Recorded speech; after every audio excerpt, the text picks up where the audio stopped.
Gloire à Dieu, que le nom de notre Seigneur soit béni et que toute la gloire encore lui revienne et qu'il bénisse toute l'Église, tous ses bien-aimés frères et sœurs en Christ qui avaient l'occasion de nous suivre, les enseignements que nous donnons, que Dieu vous bénisse, qu'il bénisse aussi tous ceux qui tomberont sur ce message et que cela serve vraiment à vous faire du bien. Je suis le frère Ben, là encore ce matin pour apporter la parole de Dieu. Comme vous le voyez dans la description en haut là, j'ai mis urgent, voilà, pour la sécurité de votre âme, pour votre salut et la sécurité de votre âme, pour votre sécurité spirituelle. Je vous prie de bien vous disposer à écouter ce message. Prenez-le à cœur. Prenez votre temps pour l'écouter et le réécouter. Voilà, parce que ce que nous allons dire est très important, vu ce qui se passe aujourd'hui au niveau de la chrétienté en général. Il est important que, en tout cas, tu sois éclairé. Si la recherche de ton âme, la recherche de ton cœur, c'est le salut, la paix avec Christ, et si pour toi, être chrétien, accompli, marcher selon la parole de Dieu est important, je prie que tu prennes ce message à cœur. Et si par la grâce de Dieu, tu trouves qu'il est édifiant, il te fait du bien, je te prie aussi de le partager à diverses personnes, divers frères, divers croyants, pour qu'ils entendent la vérité, parce que la menace est vraiment très grave. La menace est très grave. La menace est vraiment très grave. Ça, vraiment, je vous le dis. Et donc, c'est un message assez important. Bien-aimé, que le nom du Seigneur soit béni, que toute la gloire lui revienne. Le thème de notre enseignement, c'est « Attention, n'ajoute pas foi à tout esprit, à toute prédication, tout ce que vous entendez. Mais mettez-les à l'épreuve de la parole, à l'épreuve de la Bible. » Pourquoi? Parce que ces temps-ci, on entend vraiment beaucoup de choses. Ce message est pour nous tous les chrétiens, tous ceux qui croient. Dans le milieu de la foi, en Christ, il n'y a pas de personne spéciale. Nous sommes tous au même niveau devant le Seigneur. Donc, il n'y a pas un message spécial pour ceux qu'on appelle les fidèles et un message spécial pour ceux qui se réclament serviteurs de Dieu. Nous sommes tous, en tout cas, si c'est Christ que nous recherchons, nous sommes tous au même pied d'égalité devant le Seigneur. Et donc, quand la parole vient, elle est là pour l'édification de nous tous. Donc, voici, bien aimé, si tu tombes sur ce message, prends le temps de l'écouter. Que tu sois pasteur, que tu sois prophète, que tu sois chrétien, qui que tu sois, chantre ou quoi que ce soit, écoute. C'est pour ton âme, c'est pour ton salut, c'est important. Que toute la gloire revienne à notre Seigneur. Vous savez, notre temps devient davantage difficile. Il faut dire que je prends vraiment du temps sur les réseaux sociaux aussi pour écouter, pour fouiller, à la recherche d'informations, à la recherche, je me cultive, voilà.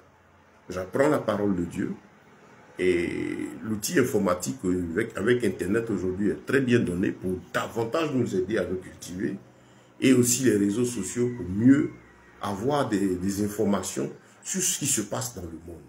Parce qu'en tant que chrétiens, nous sommes appelés à comprendre l'évolution politique du monde, l'évolution économique, l'évolution spirituelle, religieuse du monde, tout ce qui se passe.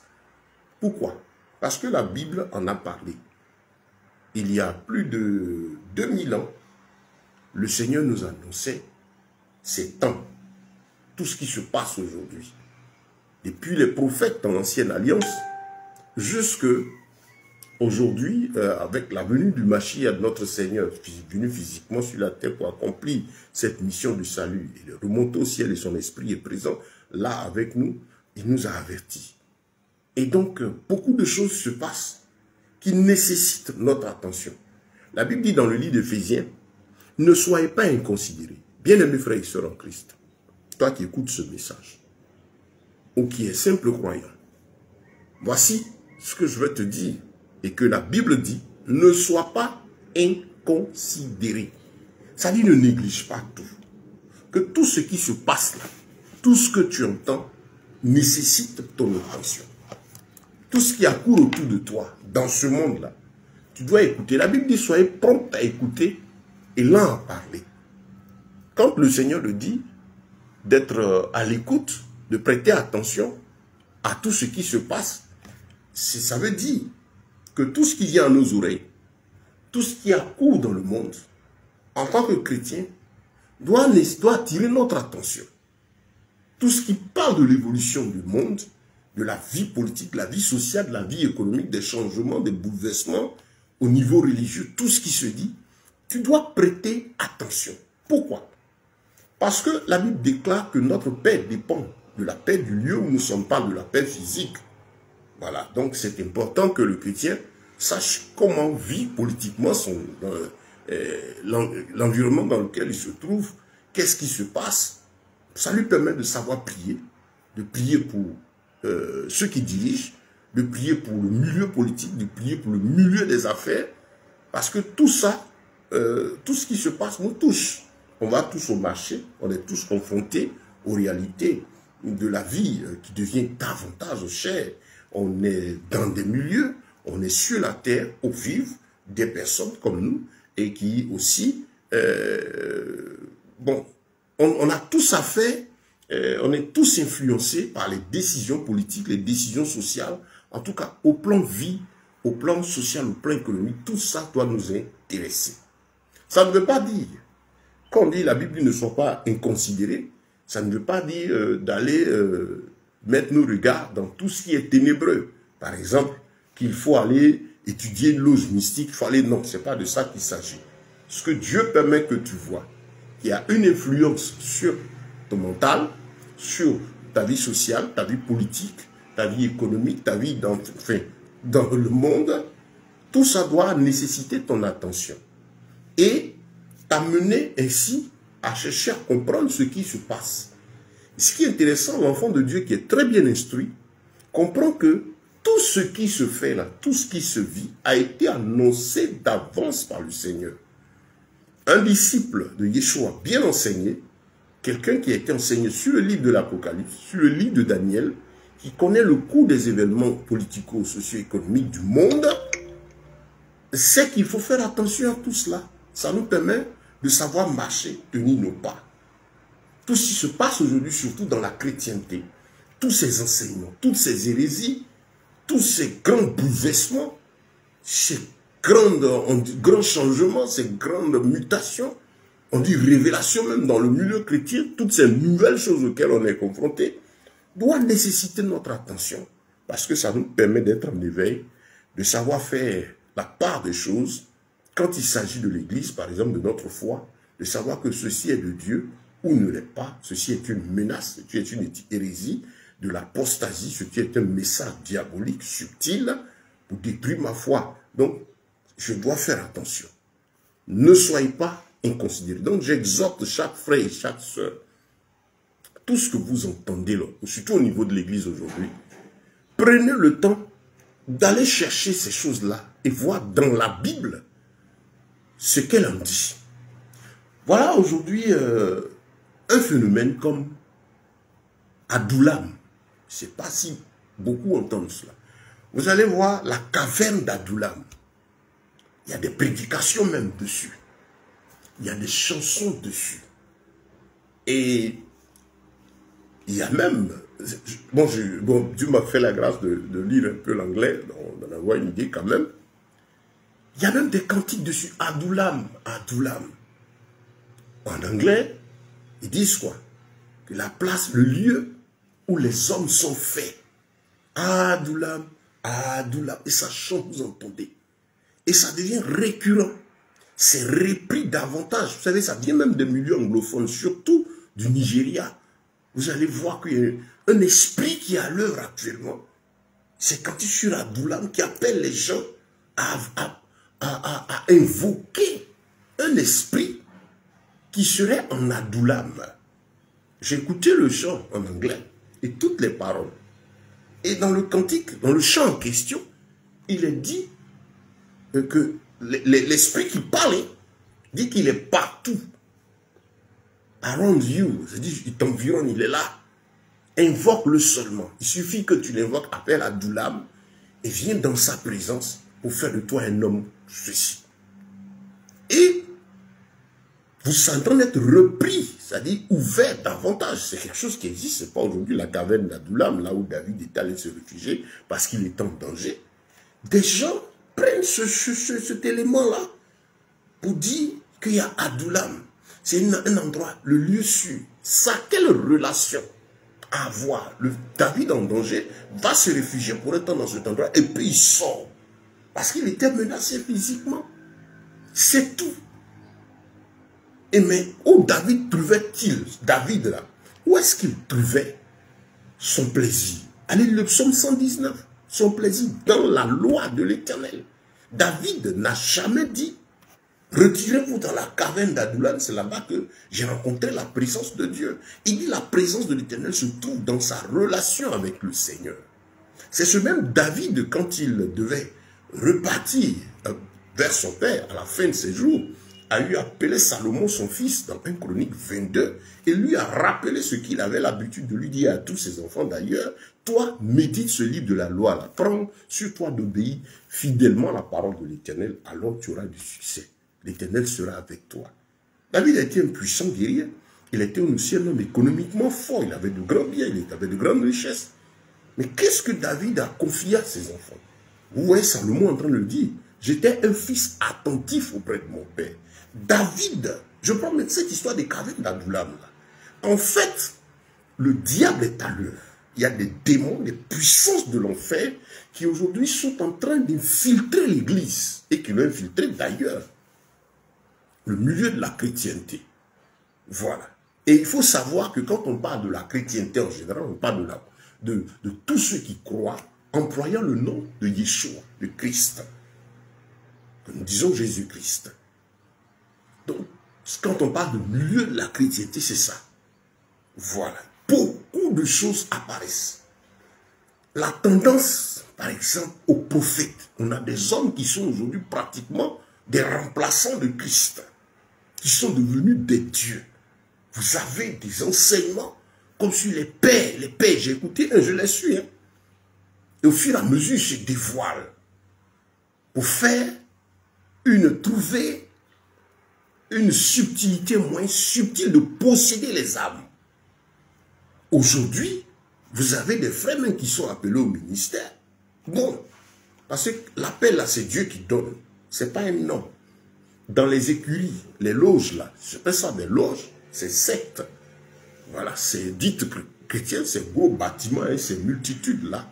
Vous voyez des gens bâtir un système, employer des disciples, des gens qu'ils appellent à un certain ministère, qui fonctionnent avec eux, sont eux qui désignent, toi tu es appelé, toi tu es ceci. En fait, ce n'est pas l'Esprit de Dieu même qui les appelle. Ils s'organisent, ils créent leur business. Et ceux qui les suivent, que d'après ils appellent hommes de ministère là, le monsieur, le responsable, il est le père, le papa, on l'appelle daddy, on l'appelle bishop, on s'incline devant lui, archibishop, révérend. Ce qui est intéressant, vous verrez que tous ces noms-là, vous ne les trouvez pas dans la Bible. Non.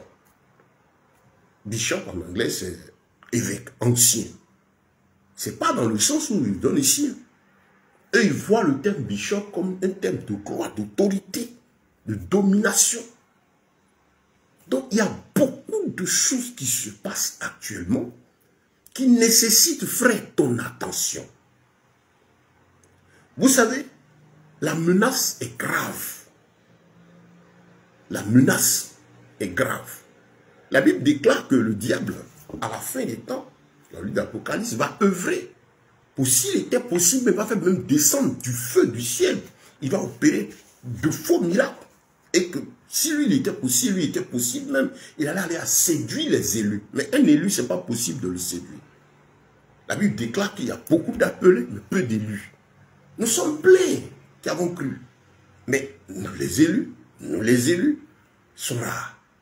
Un élu, c'est celui qui est attaché à la parole. Il a cru en Christ, il est attaché à l'écriture. Il a en lui l'esprit des chrétiens de Béry. Il connaît la parole de son Dieu. Il a une relation intime avec son Père, Yeshua, Mashiach. En lui habite le Saint-Esprit. Il a l'amour de la vérité. Il ne prête pas foi à tout ce qu'il entend. Il sait dans quel cœur il est, parce qu'il est observateur. Il considère tout ce qui se passe à la lumière de l'écriture. Quand il entend quelque chose, il va examiner. Je vais venir point par point sur ces éléments. Mais là, cette intervention déjà, c'est pour attirer l'attention des frères, l'attention des sœurs, l'attention des chrétiens, des croyants, de ceux qui aspirent à une vie intime avec le Seigneur et de tous ceux qui croient, mais qui ne veulent pas vraiment obéir à la parole de Dieu. Parce qu'effectivement, dans le livre de Timothée, hein, l'apôtre Paul disait à Timothée que dans les derniers temps, il y aura des gens, 2 Timothée chapitre 4, les gens auront la démangeaison, ils n'aimeront plus la vérité, ils voudront entendre les choses qui leur plaisent. Et donc, ils vont s'offrir des foules de docteurs selon leurs désirs. C'est ce à quoi on assiste. Mais il est important de comprendre ceci, que ces paroles, ces enseignements que vous entendez, et cet enseignement que vous entendez, s'inscrit dans le cadre de ce que le Seigneur avait donné comme avertissement dans Matthieu 24. Quand vous lisez tout, le Seigneur annonçait les signes de la fin des temps. Et au verset 12, le Seigneur pouvait dire, la charité du plus grand homme va se refroidir. L'amour des gens pour la vérité, pour Christ, pour le roi de gloire, pour l'éternel, va se refroidir dans les cœurs. Mais ceux qui persévéreront jusqu'à la fin seront sauvés. Et la Bible déclare, verset 14, et que cette bonne nouvelle du royaume, l'évangile qui signifie bonne nouvelle du royaume, l'évangile du royaume, les enseignements concernent le royaume des cieux-là, ce sera de nouveau prêché à la fin des temps en témoignage à toutes les nations, alors la fin viendra. Cette bonne nouvelle, la parole qui appelle à la repentance, à la sanctification, à la conversion, à la nouvelle naissance, reviendra pour servir de témoignage à toutes les nations, alors la fin viendra. Ce n'est pas pour que toutes les nations soient converties. Il est dit que la vérité sortira de nouveau en témoignage. Témoignage, c'est quoi? C'est par rapport au dernier jugement. Pour que devant Dieu, devant à la fin des temps, quand le Seigneur mènera tout le monde en jugement, tu ne dises pas que tu n'as pas entendu la vérité. Et avant ça, quand tu entends la voix du Seigneur, par exemple, on te parle de Carmen d'Adoulam, que c'est un esprit, un démon, qui est en train d'infiltrer le milieu chrétien avec les sirènes des eaux, le démon et un autre démon qui est, disant des adorateurs. On lui donne un autre phénomène des adorateurs. Les adorateurs, adorateurs tant, adorateurs ceci. Tu ne diras pas que tu n'as pas entendu. Ce sont des avertissements de l'esprit pour que demain, devant le Seigneur, tu ne dises pas que tu n'as pas entendu. Pour que, si il t'arrive des malheurs, que des situations t'arrivent, l'Esprit de Dieu te rappelle que tu avais entendu que ça ne le concerne pas. Mais tu n'es plus à l'intérieur de ça. Frère, le Seigneur nous avertit. Les temps sont difficiles, ils sont vraiment mauvais. Nous sommes à la fin, les temps sont consommés. Et l'apostasie à son comble. La menace est grave. L'invasion des fausses doctrines, l'invasion des démons. La Bible dit des doctrines de démons, des doctrines séductrices. C'est-à-dire, quand vous entendez ça séduit, ça, la séduction parle comment on appelle, de l'attraction, de l'intéressement, du sentiment humain, de toucher le côté sentimental. Ces messages que vous entendez sont des messages de la chair. Ça plaît à l'âme, ça plaît à la chair. Ça crée l'émotion. Il y a beaucoup trop d'émotions. Dieu n'est pas émotionnel. Dieu est sa parole. Il est esprit et vie. Le Saint-Esprit n'est pas dans les sensations. Il est dans sa parole. Nous sommes dans un monde où les gens aiment ce qu'ils ressentent. L'émotion du moment. Quand vous regardez le monde, on dit vis ta vie. Chez toi, ce que tu ressens, fais. La partie où l'âme réfléchit, s'assoit et prend conscience, là, on dit balai ça, les temps sont trop durs. Il faut décompresser, il faut te réjouir. Quand vous allez voir des personnes, depuis les jeunes jusqu'aux personnes âgées, vous voyez aujourd'hui comment les gens se livrent aux abominations, au plaisir, à l'amusement. Quand il y a une manifestation, regardez aujourd'hui comment les gens dansent. Les gens se trémoussent. Et il y a des faiseurs de joie. Leur rôle, on dit c'est la joie. Quelle joie? D'émotion. Parce que la joie, celle de Dieu, parle de la paix du cœur. C'est le cœur qui est content, l'âme qui est en paix. Et ça, je suis dans la joie.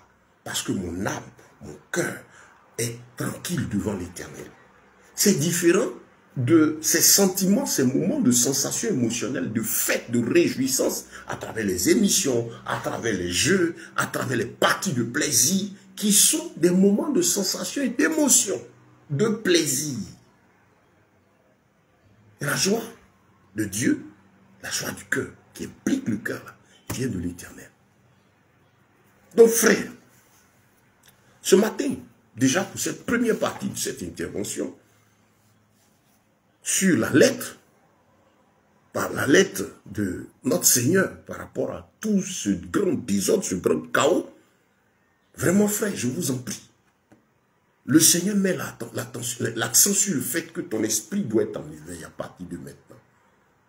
Dans 1 Jean, le chapitre 4, l'apôtre Jean, disciple de Yeshua, qui lui s'est couché, il était parmi les 12, c'était l'un de ceux-là même qui se couchait sur les pieds du Seigneur.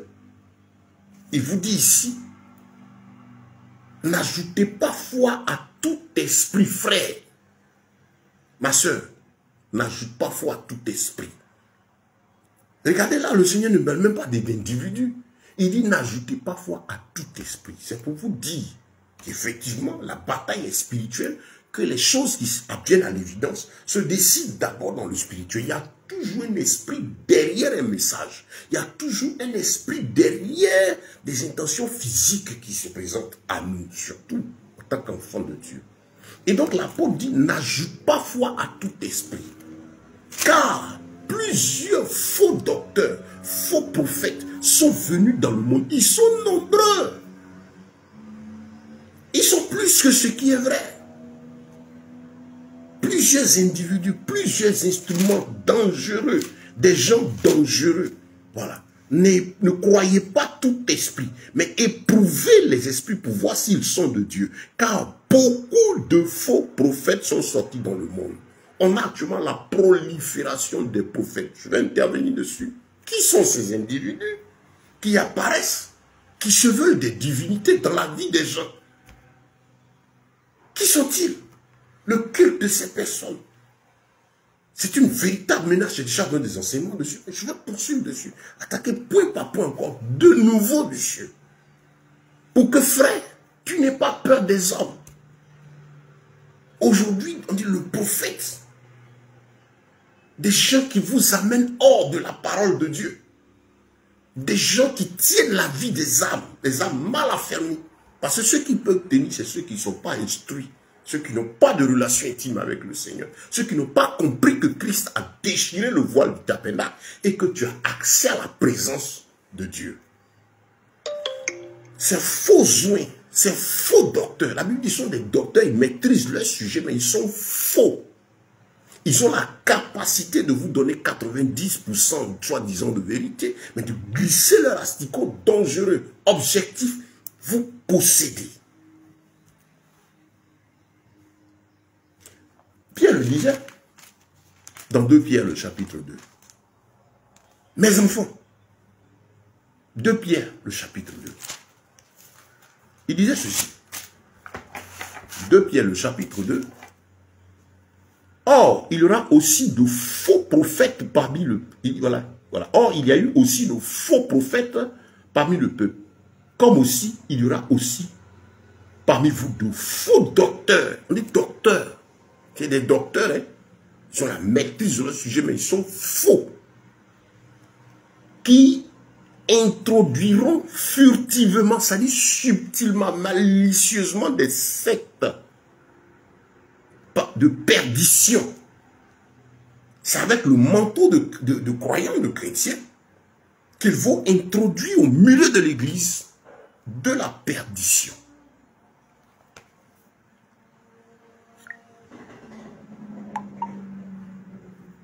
Ils introduiront au milieu de vous des sectes de perdition. Les mots sont très importants, bien-aimés. Chrétiens, les mots sont importants. Je veux que tu comprennes cela. Furtivement des sectes, des sections. Parce qu'ils vont employer le nom de Christ, mais pour pouvoir se faire la part du gâteau, c'est-à-dire prendre les âmes. Regardez les stratégies, créer son église. Ce qu'ils appellent église, qui est une déformation du sens église biblique. L'église, c'est toi et moi qui avons cru. Ce n'est pas le bâtiment. Ce n'est pas la communauté de l'église. Ce n'est pas ça l'église. Mais ils appellent ça leur église qui porte le nom. Dans lesquels tous ceux qui y sont doivent être leurs prisonniers, leurs possessions. Ils créent tout un système de sorte à ce qu'ils sont comme des dieux. Les vies des âmes dépendent d'eux. Quand vous les écoutez, ils sont, vous voyez, c'est essentiellement les pères qui est développé au point où ils font croire aux âmes que ces âmes-là, leur salut, leur bien-être dépend d'eux, des individus. Et que ce sont eux qui ont le pouvoir de les faire ou les défaire. Ce que le monde dit là, c'est l'homme qui fait l'homme là. C'est son côté subtil là, qui est dans l'enseignement des pères. Ce sont eux qui vous font devant Dieu. Où c'est écrit? Où est le rôle de Christ à la croix?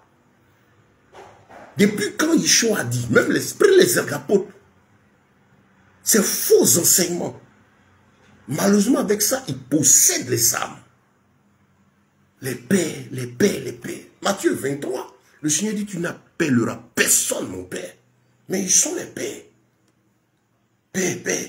Mais quand vous dites papa, papa, c'est dans le même sens. Hein? Le papa, papa, dans le milieu spirituel, c'est dans le même, c'est ça, les pères. Ils sont vos papas. Ils sont vos daddies. Et vous êtes les enfants. Et quand vous les parlez, mes fils, c'est-à-dire eux, ils sont en haut. Il y a la chaîne de serviteurs et il y a la foule en bas. Voilà comment le business fonctionne. Mais si vous n'êtes pas averti selon l'Écriture, que la Bible a annoncé ces choses et que ces façons de faire ne sont pas bibliques, vous êtes en danger. Parce que si vous êtes la possession de ces hommes-là, vous êtes foutus. Je vois des frères. Bon, je ne sais même pas s'ils sont réellement appelés. Parce qu'en fait, ils sont la réplique de ce que ces gens-là leur enseignent. Des thèmes, des mentors, ils sont des mentors spirituels. Mais le mentor en Christ n'existe pas de mentor. Un mentor, c'est un maître, quelqu'un qui tient l'âme, le mental de ses disciples, qui les possède, qui a le contrôle sur le mental de ceux qui sont sous son autorité. Et c'est enseigné, ça se développe, ça prend davantage place dans le cœur des pauvres âmes mal affermies. De ceux-là qui ne veulent pas voir, qui ne veulent pas lire leur Bible, qui ne savent pas que Christ a payé le prix du châtiment qui produit la paix pour eux. Le seul qui est mort à la croix, c'est Yeshua, qui a donné sa vie pour les sauver, là, c'est lui. Le seul qui est rentré dans le tombeau et qui a brisé la puissance de la mort qui en est sorti, c'est Yeshua seul. Le seul qui est ressuscité, remonté à la droite du Père, c'est lui seul. Le seul qui a déversé son esprit sur tous les disciples en même temps, c'est Yeshua. Et vous voyez les vrais joints de Dieu. Vous voulez l'exemple des vrais serviteurs de Dieu. Mais allez dans le livre des Actes.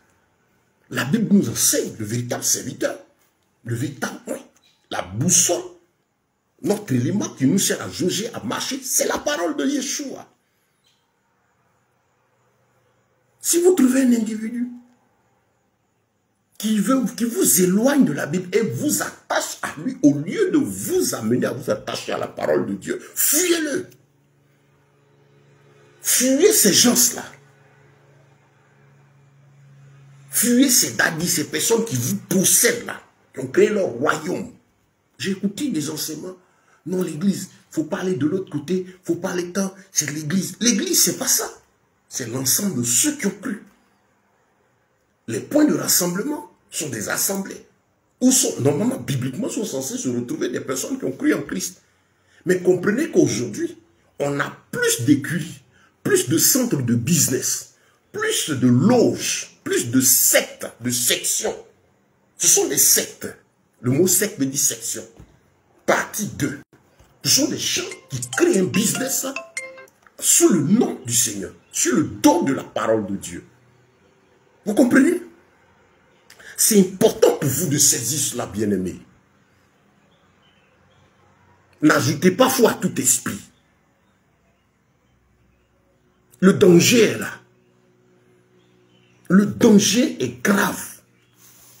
En tout cas, dans cette première partie, le Seigneur attire ton attention sur un fait, frère, sœur.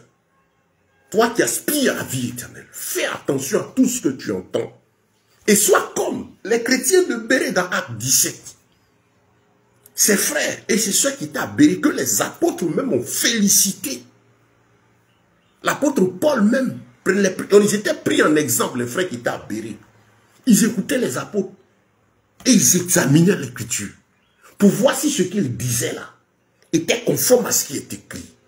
Un vrai homme de Dieu, un vrai serviteur de Dieu, ne vous impose pas sa vision. Non. Le serviteur, selon la Bible, on dit serviteur, ça dit c'est un instrument de Dieu, le vrai. Il est censé être un instrument que Dieu utilise pour donner sa parole.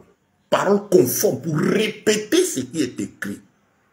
Le serviteur de Dieu a pour rôle de vous rappeler les écrits, de vous rappeler ce qui est enseigné dans la Bible. Le serviteur de Dieu a pour rôle, le vrai prophète, qui que ce soit, de vous ramener dans l'écriture. Son travail consiste à vous amener à courir pour avoir une vie intime avec le Seigneur. Le vrai serviteur de Dieu vous pousse à même méditer personnellement. Les enseignements qu'il donne sont des rappels de ce qui est écrit. Comme Moïse, le vrai prophète, et bien d'autres comme lui, ont rendu la parole du Seigneur. Ils l'ont répété au cœur des âmes avant de remonter. Ils n'ont pas donné autre chose. Faites attention. L'apostasie, les hérésies, les faux enseignements sont davantage nombreux. L'Église est menacée par ces faux joints, par ces faux enseignants. Quand on en parle, ça offuse certaines personnes. Non, la Bible dit faites attention, on parle des esprits qui les animent. Il y a le diable derrière. Le diable utilise ces personnes. Satan les utilise pour vous empêcher d'être sauvés. Tu as cru en Christ, il n'a pas réussi à te garder dans l'incrédulité. Et tu as reconnu Yeshua comme Seigneur et Sauveur. Le diable dit d'accord, mais je ferai en sorte que tu crois mal. Que tu n'es pas la vérité, tu restes un simple sympathisant, un simple croyant, un simple fidèle de X. Non. La Bible parle de disciples. Allez faire de toutes les nations des disciples, des copies de ma personne. Pas des copies de Bishop, pas des copies de archibichopette. Tout ce chaos, ce grand désordre, ton âme est en danger. Toi qui n'aimes pas lire, toi qui n'aimes pas méditer, toi qui n'aimes pas t'approcher de l'écriture, qui n'as pas compris que Christ t'appelle à une relation personnelle avec lui. L'avertissement du Seigneur est là. On est à la fin. Écoutez le foisonnement de tous ces mauvais enseignements. Ce phénomène des adorateurs. Beaucoup de sirènes des eaux ont infiltré le milieu soi-disant de chante. Ça partit un peu. Vous voyez quelqu'un qui dit qu'il est chante, il se prend pour une divinité.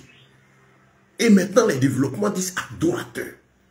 Et leur rôle, c'est chanter pour faire descendre l'esprit. Quel esprit? Mais cet esprit, il habite en nous. La conduite d'un moment de prière, c'est effectivement, amener les gens, on est rassemblés, on est en train de louer le Seigneur, on est en train de l'adorer. Mais lui, il n'a pas une onction, il n'a pas un appel spécial. Quand il agit, il y a un esprit qui descend. C'est un démon, ce sont les démons. Regardez aujourd'hui les chants. C'est même pas des chants. C'est des... Vous entendez ça, c'est des démons, les sirènes des oreilles. Puis regardez ces femmes, regardez ces hommes en habits plaqués. Et puis vous là même, qui vous réclamez vos habits, ce modèle d'habits, on dirait des jockeys là. Que les DJ, ce modèle en Angola, habillent. Je peux pas. Le problème, c'est pas l'habit lui-même. Ce phénomène de mode là, au sein des soi-disant prophètes, c'est le même habillement, regardez-les. C'est près du corps plaqué, modèle façon bizarre, là, Yoruba. C'est un habit de. C'est un titre, c'est un habit de ministère ou bien quoi. Faites attention à la mode. Mode parle de monde, mondanité.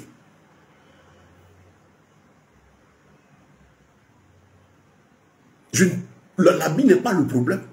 C'est le fait qu'il soit maintenant devient une répétition. Ouais, tous ces soi-disant serviteurs. Il y a problème, frère. Regardez les coiffures. Tu ne porteras pas de longs cheveux. Regardez-les. Prophète. Cheveux, il y a un homme, ses cheveux sont hauts comme ça. C'est des magiciens. Et qu'est-ce qu'il faut? Il vous donne l'impression d'être des hommes spéciaux qu'on ne peut pas comprendre. Vous ne pouvez pas comprendre le prophète. Le prophète est qui? Tu es qui? Toi qui te réclames prophète là, et qui a des attitudes autres, puis tu dis, on ne peut pas te comprendre. Frère, tu peux comprendre. Qu'est-ce qui l'anime? Parce que si c'est l'esprit de Dieu là, le Saint-Esprit, sa présence dans la vie de quelqu'un amène l'humilité, la simplicité et l'effacement. Ça ne fait pas de lui un homme spécial. Je vais toucher l'histoire de ces prophètes-là. Pour que vous compreniez, n'ayez pas peur. Et sous la grâce, nous sommes sous cette alliance avec Christ qui a déchiré le voile du tabernacle, de sorte que toi et moi, on a tous accès à la présence de Dieu. Ce n'est pas quelqu'un qui a la petite de mystère, prendre du sel, prendre de l'eau. Vous êtes en train de faire des pratiques occultes sans vous rendre compte. Et comme tu ne sais pas que l'Esprit de Dieu peut t'habiter, regardez les chrétiens de Béret. C'était des gens qui étaient remplis du Saint-Esprit. Et par l'Esprit de Dieu, ils écoutaient les Paul et autres. Et ils mettaient à l'épreuve de l'Écriture ce qui était dit. Et les apôtres les félicitaient.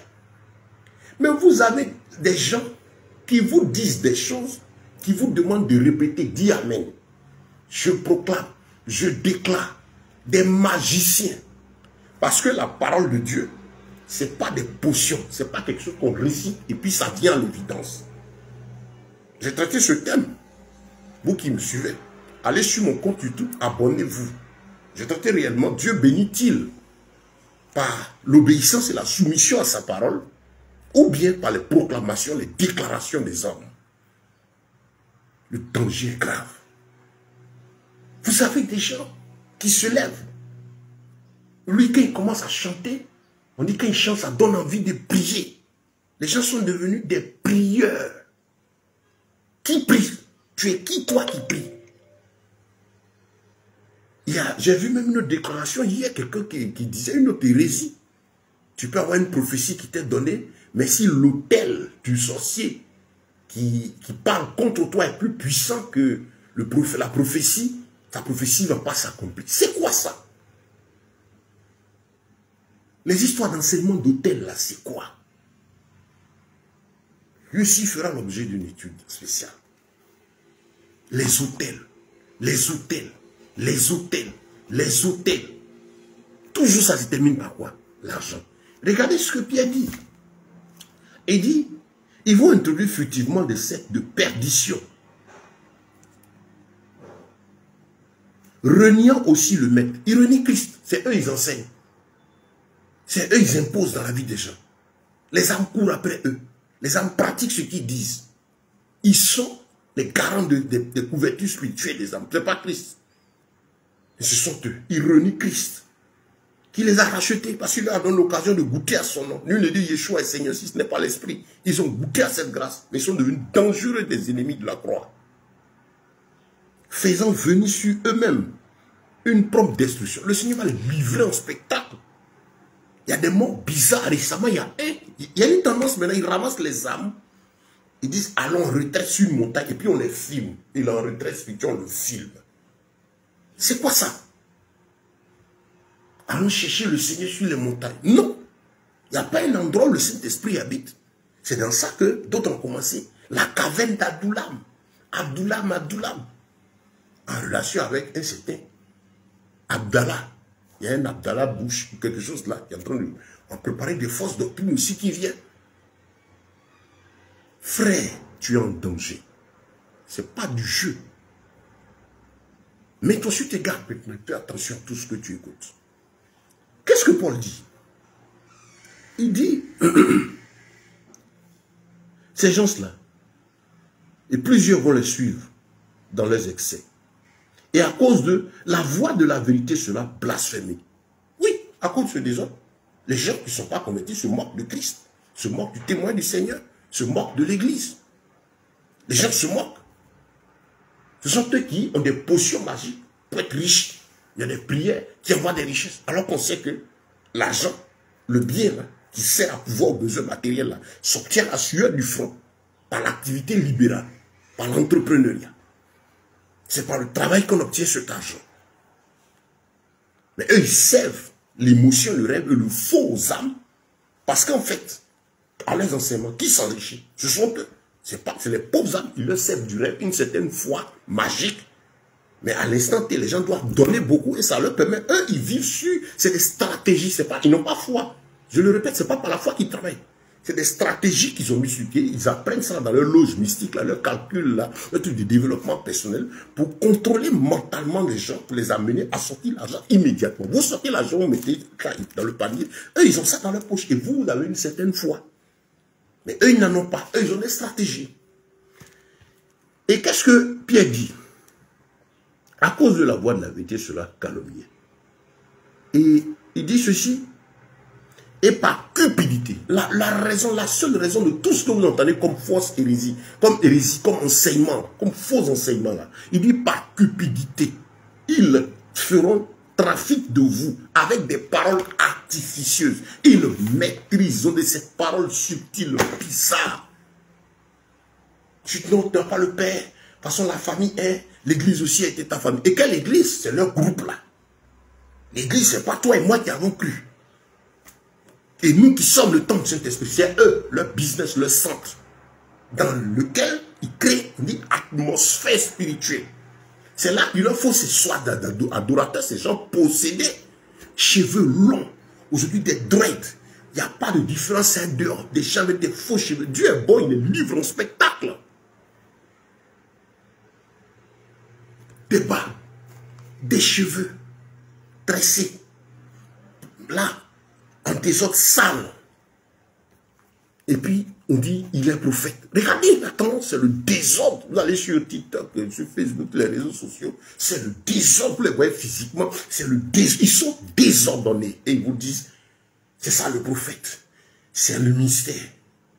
Non, frère. Yeshua a déchiré le voile du tabernacle. Tu, moi, avons tous accès à la présence de Dieu. Le Saint-Esprit, l'Esprit de vérité, doit aussi t'habiter. Et quand tu es rempli du Saint-Esprit, tu es comme les chrétiens de Béret, que ce soit une prophétie, tu l'écoutes et tu la mets à l'épreuve de l'écriture. Comme Jean l'a dit. N'ajoutez pas foi, éprouvez-les pour savoir s'ils sont de Dieu. S'ils confessent Yeshua venu en chair, c'est qu'ils sont de Dieu.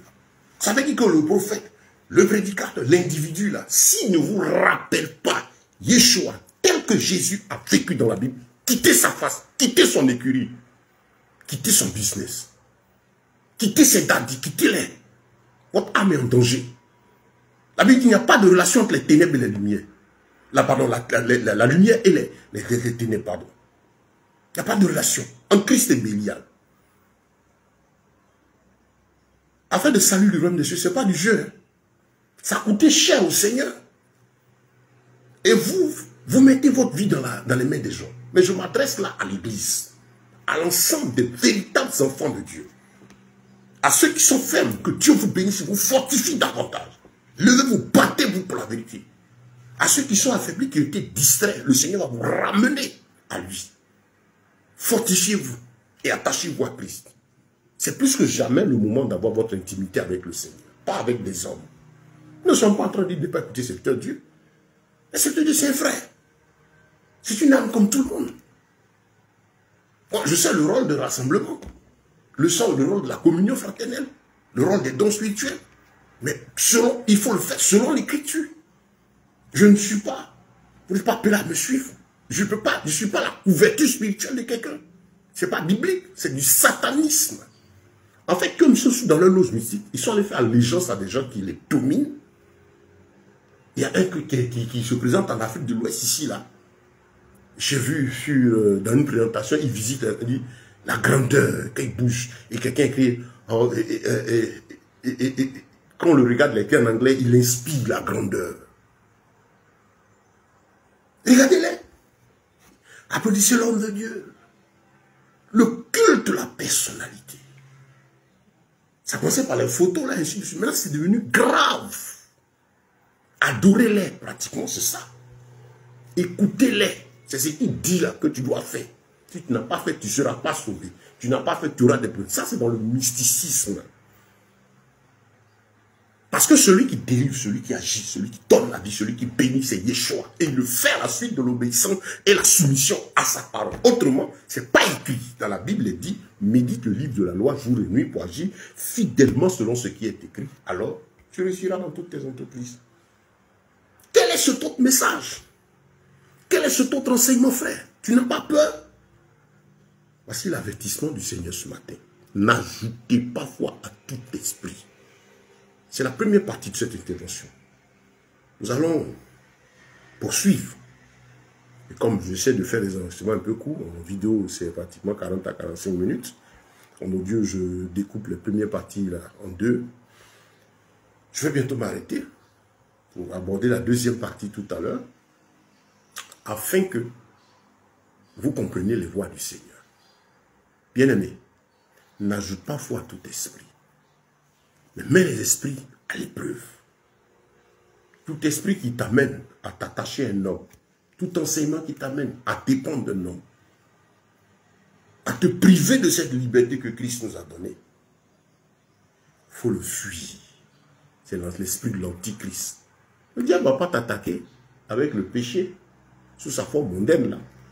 Mais c'est le péché avec la couverture religieuse là. C'est ça. N'ajoutez pas foi à tout esprit, mais éprouvez-les. Sois comme les chrétiens de Béry, que l'apôtre Paul a félicité. Tu entends. Prends le temps sur toi d'aller t'asseoir et puis d'examiner selon l'écriture. Il faut que tu sois rempli du Saint-Esprit. Je m'arrête là. Rendez-vous pour la deuxième partie de ce message. Que Dieu vous bénisse. En tout cas, en vous exhortant à aller dans la description, là, vous avez le lien du compte YouTube, abonnez-vous. Ou WhatsApp, cliquez dessus, ça va vous permettre de nous rencontrer. Et on va vous donner aussi les versions en audio de ces enseignements. Voilà. C'est important pour votre âme, pour votre édification. Sachez que tout va se régler à la lumière de la parole. Et ça a été comme ça tout le temps. Dans le psaume 107, le Seigneur dit, il envoie sa parole et sa parole est guérie. Ce n'est pas écrit, vous ne prenez pas. C'est écrit, vous prenez. Ce n'est pas cautionné par la Bible. Quand on dit, ce n'est pas écrit, ce n'est pas un verset sorti de son contexte. Vous aussi, vous lisez, prenez le texte, on dit, c'est écrit, prends, lis un peu plus avant, lis un peu plus après, lis. Prie ton Dieu, il va te donner aussi la bonne compréhension. Si tu as la recherche de la vérité, personne ne va te séduire. Les hérésies, même, tu vas les fuir. Tout ce que les gens ont semé en toi qui est faux, là, ça va sortir. Objectif, c'est lutter contre les démons qui se cachent derrière tous ces messages. Ce sont des démons qui emploient ces individus. Eux, ils sont contents, ils s'enrichissent, mais derrière, surtout le diable qui se bat pour ne pas que tu sois sauvé. Pour la sécurité de ton âme, fais attention. Rendez-vous pour la deuxième partie. Shalom.